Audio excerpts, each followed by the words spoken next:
दोस्तों ज़रा सोचो। सुबह आँख खुलती ही है, न्यूज़ में सुनाई दे कि भारत और पाकिस्तान में परमाणु युद्ध शुरू हो गया है। करोड़ों लोग मारे गए हैं, शहर तबाह हो गए हैं दोनों देशों के, और पूरी दुनिया अंधेरे में डूब गई है। क्या यह हमारा भविष्य है? रुकिए, सच जानने के लिए वीडियो अंत तक देखिएगा। हेलो दोस्तों, आपका अपना चैनल में आपका दोबारा स्वागत है आपका। आज हम एक ऐसे ही टॉपिक पर बात करेंगे जो डरावना भी है और ज़रूरी भी। भारत और पाकिस्तान के बीच बढ़ता तनाव। पहलगाम हमले के बाद दोनों देशों ने ऐसे कदम उठाए हैं कि लगता है युद्ध बस दरवाजे पर खड़ा है। तो क्या सच में जंग होगी, और अगर होगी तो क्या होगा इसका अंजाम? चलो सच का पता लगाते हैं। अगर जंग होती है तो क्या क्या नुकसान होंगे दोनों देशों को। दोस्तों पहले जानते हैं कि पहलगाम की सच्चाई क्या थी। 22 अप्रैल 2025 को पहलगाम में हुआ जो भी हुआ वो कोई छोटी बात नहीं थी। 26 लोग मारे गए, पर्यटक, आम नागरिक और बच्चे तक को गोली मार दी गई। आतंकियों ने लोगों से उनका धर्म पूछा और कपड़े उतरवाए और फिर गोली चलाई। यहाँ तक कि कपड़े स्त्री और पुरुष दोनों के ही उतारे गए थे। एक बचे हुए शख्स ने बताया कि एक आतंकी ने कहा, मैं तुम्हें छोड़ रहा हूँ, ये तुम मोदी को जाकर दो ये खबर। ये हमला सिर्फ खून खराबा नहीं था, ये भारत को उकसाने की साजिश थी, और ये काम कर गया। भारत में गुस्से में जवाब दिया, सिंधु जल संधि खत्म कर दी और पाकिस्तान की पानी की लाइफलाइन बंद कर दी। बाघा बॉर्डर बंद कर दिया, सारे पाकिस्तानी डिप्लोमेट्स को बाहर निकाला गया और वीज़ा तक कैंसिल कर दिया गया। ये कोई ड्रामा नहीं है दोस्तों, ये साफ संदेश है कि भारत अब और बर्दाश्त नहीं करेगा। बट क्या इसका मतलब वॉर से है? क्या भारत एक जंग छेड़ने वाला है? पाकिस्तान का पलटवार क्या था दोस्तों इसमें? पाकिस्तान भी पीछे नहीं हटा। शिमला समझौता तोड़ दिया गया, जो शांति का आखिरी रास्ता था। भारतीय फ्लाइट्स के लिए हवाई रास्ते बंद कर दिए गए। डिप्लोमेट्स को भगाया गया, हमारे डिप्लोमेट्स को, और अब वो भारत को धमकी दे रहे हैं। दोनों देश एक दूसरे को अकेला कर रहे हैं और बातचीत का कोई रास्ता नहीं बचा है। रास्ता बचा हुआ है तो युद्ध का। क्या युद्ध होगा? अब मैं आपको इसके भी बारे में बताता हूँ। अब सवाल ये है कि क्या सच में जंग होगी? देखो, इतिहास में भारत पाकिस्तान में 4 बार लड़ाइयाँ हो चुकी हैं। हर बार दुनिया ने सांस रोकी है, लेकिन अब बात अलग है।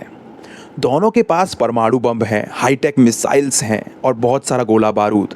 स्टडी कहती है कि अगर 100 बम भी चले तो 12.5 करोड़ लोग तुरंत मर जाएंगे। पर क्या ये होगा? दोनों जानते हैं कि हार कोई नहीं जीतेगा। मतलब दोनों का ही यहाँ पे नुकसान होगा। भारत और पाकिस्तान पर गुस्सा और गलतफहमी इसे सच कर सकती है। अब जानते हैं कि इसमें भारत को क्या क्या नुकसान होगा। अगर दोस्तों बाई चांस जंग हुई, चाहे परमाणु की नहीं हो, भले ही मैं बात कर रहा हूँ आपको, तो भारत की हालत क्या होगी? दिल्ली और मुंबई जैसे शहर राख बन जाएंगे। $1 ट्रिलियन का नुकसान, शेयर मार्केट धड़ाम से नीचे गिर जाएगा और करोड़ों लोग बेघर हो जाएंगे। खेती खत्म हो जाएगी क्योंकि सिंधु का पानी रेडियो एक्टिव हो जाएगा। सरकार गिर सकती है या फिर मिलिट्री तानाशाही ला सकती है। ये मजाक नहीं है दोस्तों, ये सच का डरावना चेहरा है। इंडिया को नॉर्थ कोरिया बनने में ज़्यादा देर नहीं लगेगी, मैं आपको ये तक बता रहा हूँ। अब दोस्तों इसी के पलट में देखते हैं कि पाकिस्तान का क्या हाल होगा। पाकिस्तान का तो और बुरा हाल होगा। उनकी कमज़ोरी इकोनॉमी पहले ही डूब जाएगी। कराची, लाहौर मिनटों में ख़त्म हो जाएंगे। सरकार टूटेगी और आतंकी ग्रुप्स कब्जा कर लेंगे। पानी पहले ही बंद है तो खेती तो खत्म ही समझो। और हाँ, उनके पास खोने को कम है तो वो परमाणु बम पहले चला सकते हैं। ये उनकी ताकत भी है और कमज़ोरी भी, क्योंकि उनके पास खोने के लिए इतना कुछ नहीं है, लेकिन इंडिया के पास खोने के लिए बहुत कुछ है। अब दुनिया पे इसका क्या असर पड़ेगा? ये सिर्फ हमारी बात नहीं है। परमाणु युद्ध हुआ तो दुनिया में तेल की कीमतें आसमान छुएंगी, ट्रेड्स रुकेंगे और रेडियो एक्टिव बादल यूरोप और अमेरिका तक पहुंच जाएंगे। वैज्ञानिक कहते हैं कि 5 साल तक सूरज ढक जाएगा। अंधेरा, भूख और तबाही। क्या हम इसके लिए तैयार हैं? इतनी विनाशकारी इसके लिए हम क्या तैयार हैं? तो क्या करें?